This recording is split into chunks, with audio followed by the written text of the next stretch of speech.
In this lecture, we want to see how we work with slicers. Now imagine this. If the user wants to choose only the furniture's category, he will have to come on this small drop down and then choose furniture like this.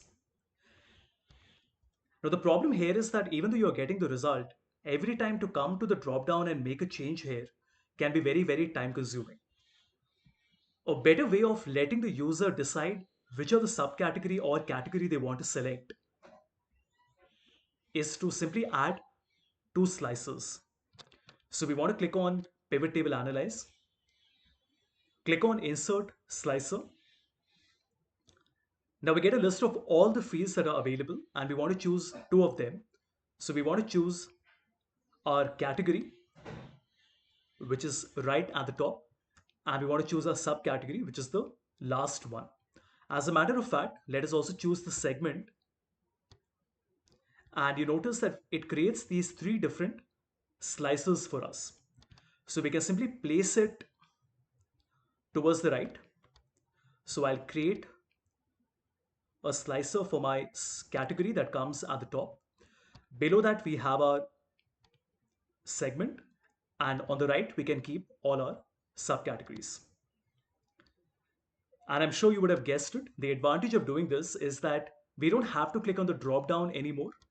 If the user wants to choose any one of these categories, he can simply click here, and you notice that the data is getting filtered. Let me close this.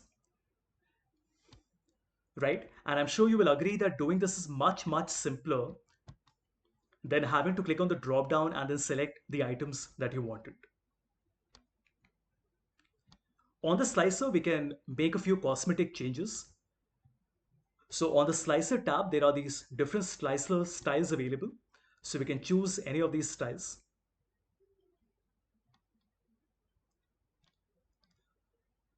You can also select slicer settings, where if you want to hide items with no data, you can choose that. But for now, I'm not going to mess around with this. And finally, there is an option called report connections. So when you have a dashboard where there are multiple sheets and there are multiple pivot tables, you might want to decide whether a slicer should interact with each one of those pivot tables or should it interact with a single one. For example, let me go back to my orders dataset and create a new pivot table. We can keep anything in it. So I'll just keep my sales and my order priority.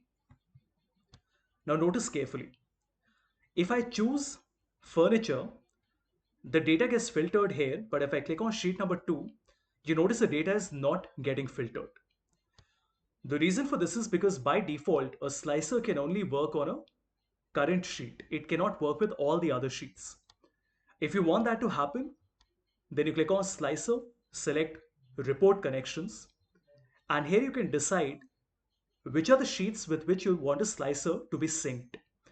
So if I choose sheet number 2 as well, this time you notice that when I choose furniture, the sheet is getting filtered, and when I go to sheet number 2, you notice that this sheet also got filtered. But a word of caution, please be very careful when you're doing this, because if you accidentally decide to have a slicer sync across 15 sheets on your workbook, then the user might not realize why the numbers are changing. And they might not realize that there was one slicer on one of the sheets which is causing that change to happen.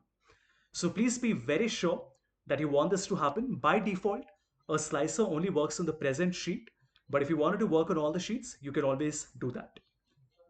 One other small change, when you have a very large number of items, it doesn't really make sense to make the slicer so long.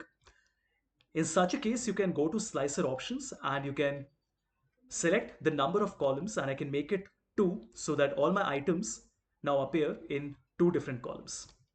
So a very small change, but something that you might want to do when you're working with fields that have a very large number of items in them. Very similar to slicers, we also have something called timeline.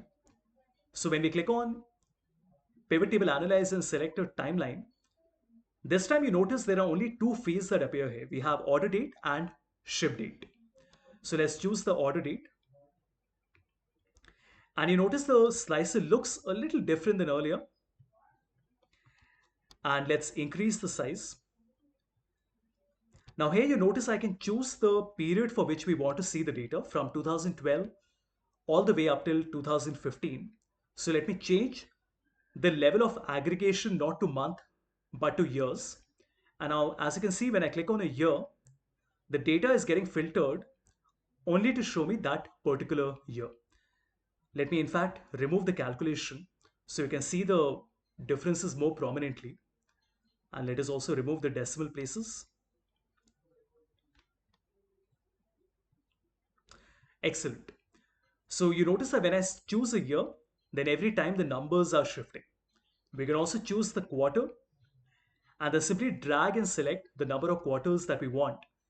And if you notice, the timeline is automatically connected to my table. So anytime I choose a different study period, the table will change automatically. Similarly, if I choose a category, then also the numbers change automatically. And this is how you create interactive dashboards in pivot tables. At the end of our course, when we have learned all the other topics, I will show you how you can combine all these learnings and make a fully interactive dashboard solely on pivot tables.